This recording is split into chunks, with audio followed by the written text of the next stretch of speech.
السلام علیکم۔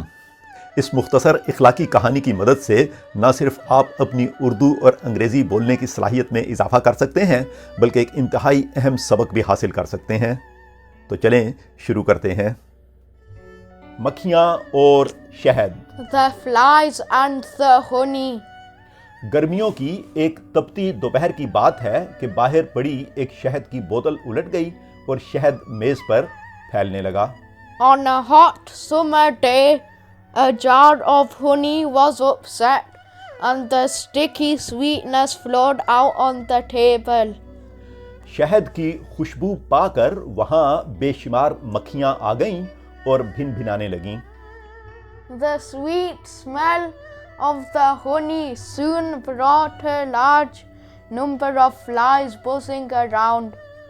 انہوں نے دعوت پر بلائے جانے کا انتظار نہیں کیا، They did not wait for an invitation. بلکہ بلا سوچے سمجھے شہد پر ٹوٹ پڑیں اور یہ شہد ہڑپ کرنے لگیں۔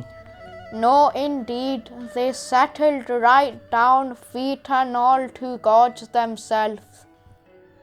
مکھیاں شہد چاٹنے میں اس قدر مصروف تھیں کہ انہیں معلوم بھی نہ ہوا اور وہ شہد میں سر سے پیروں تک ڈوب گئیں۔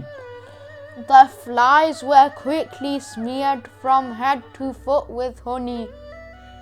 ان کے پر شہد کی وجہ سے جڑ گئے۔ Their wings stuck together. شہد کی وجہ سے ان کے لیے پیر ہلانا بھی ناممکن ہو گیا۔ They could not pull their feet out of the sticky mass. جلد ہی گرمی کی شدت سے وہ ساری مکھیاں شہد کی مٹھاس کی خاطر اپنی جان گنوا بیٹھیں۔ Due to the severe heat, all of them died, giving their lives for the sake of a taste of sweetness. ایک چھوٹی سی وقتی لذت کی خاطر ہمیں لالچ نہیں کرنا چاہیے۔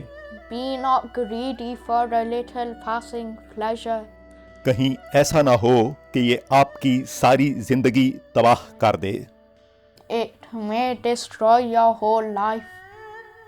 اس کا مطلب یہ نہیں کہ آپ اللہ تعالیٰ کی دی گئی نعمتوں سے لطف نہیں اٹھا سکتے، صرف یہ کہ صبر سے کام لینا چاہیے اور جو عمل بھی کریں سوچ سمجھ کے کریں۔ اچھا، اب میں آپ سے اجازت چاہتا ہوں۔